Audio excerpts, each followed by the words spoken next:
Trisagion. The Trisagion. But the thrice holy prayer, there's an iteration of that we only pray in like Good Friday or in the old calendar. And Saint Anthony Marie Claret had prophesied in the 19th century that in the 20th century something would happen. And it's the iteration he said that would be a devotion. And all he could see of this devotion, one was the rosary, one was Eucharistic adoration coming out of the 20th century, and one was this third prayer. And the prayer that we only have in our Western liturgy, maybe twice a year, if that, was the prayer you pray at the end of the Divine Mercy Chaplet, the Holy God, Holy Mighty One, Holy Immortal One. Yeah. That prayer, he had a vision.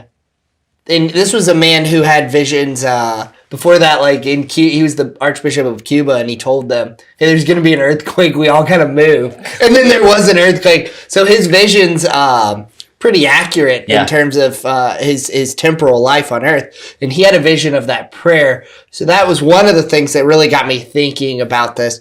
And then that Shrine of Divine Mercy. And I never had anything against St. Faustina or had any doubts about anything associated with it. I just didn't really think about it too much. And that was one of the things that led me to understanding that devotion was the St. Anthony Marie Claret. And then the second thing was, who was the guy who was in charge of Auschwitz? Is it Hess? It's like you spell it with that like HOBB or whatever. And yeah, because the double B is actually double S in German. Yeah, and just absolutely they captured him and just absolutely awful. He abandons Auschwitz after things start going south for the Germans.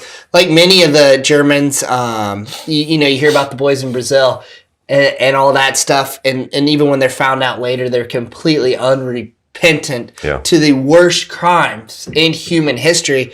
And Hess being in charge of, I believe it was Auschwitz, would be the top dog, man. Like, there were some that had the excuses of, well, I was just taking orders. I mean, he didn't have any of those. It was just sheerly, he would have been directly giving the orders. He directly responsible for atrocities. Pure cold-blooded brutality. So, he especially was hateful towards Polish people.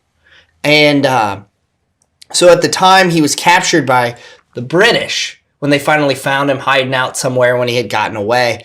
And he talked about when they had found him, the British, he didn't have any real relationship with the British. But when they had found him, they found a horsewhip that was his that he had left behind. And they thought that he had whipped people with a horsewhip. But he hadn't. He had never used it. He said he used it twice on his horse. And that he had never hit a person with it. But when they found that, they beat him nearly to death with the horsewhip. The English did. And when he got put on trial, completely unrepentant, and the psychologist said that they thought this man is clearly a narcissist. Like, he's like, he had no remorse. He didn't, he wrote letters to his family like, I did what I had to kind of thing. And didn't take any personal responsibility at all. So borderline narcissism, the psychologist this guy's just nuts with how unrepentant his heart is.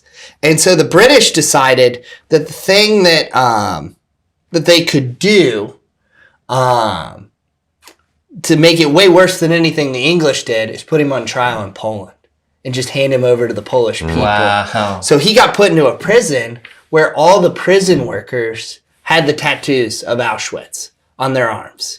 And what happened is when he got put in the Polish prison, is that it didn't turn out like the British where they beat him with the horsewhip. They showed him extreme mercy and forgiveness and love and compassion. Would give him hot meals and take care of him. And he was so moved, obviously, by this treatment that he knew he didn't, in his heart of hearts, even if he was unrepentant in those previous letters about, is he now was moved by compassion that he admitted to all the atrocities. And now, you hear people about Holocaust denial and people saying, oh, there weren't this many people. But he was the guy who did it, and he could come out and straight up say, this is the amount of people on the train, that this was the amount of people we killed daily. So they're undeniable facts. Yeah. And at the time, he had a change of heart. And he, like I said, he said, I did all these things. There's how many people died. This sort of thing, because of that mercy he had gotten from the Polish people in the prison.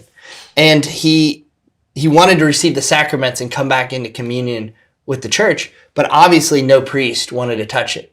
Not only is there a controversy involved, but I mean, who would have, I mean, this is one of the most evil men who ever lived, is this sincere, and Still, that's the job of a priest, though. some of them had trauma. I mean, any of them surrounding him. So they said, is there anyone that you can think of who would hear your confession, or would be willing to hear your confession, really?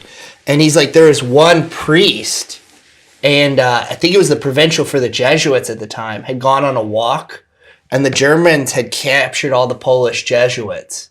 So when he came back from the walk, all of his Jesuit brothers were gone. And I don't remember this priest's name, regrettably, at this moment, but he got upset and went to the concentration camp and climbed the fence into it to go see what was going on. And then the guards captured him, and they didn't really know what to do because they don't have any paperwork on this guy. He's just a rogue priest, the provincial, who jumped the fence. The only person who probably ever tried to get into the concentration camp. Right. Wow. So he gets brought to, is it Hess's office, and he's interrogating him, and he had this slip where he just said, you can leave. And it was the only mercy he had shown anyone during his time there. So he said, I think that maybe if we can find that priest. And his execution date's coming up.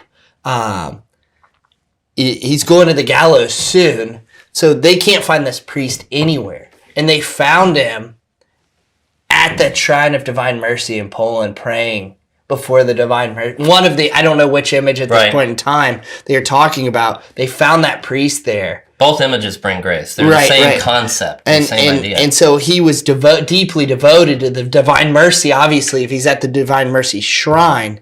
And he showed mercy by hearing, one of the most atrocious people in history's confession.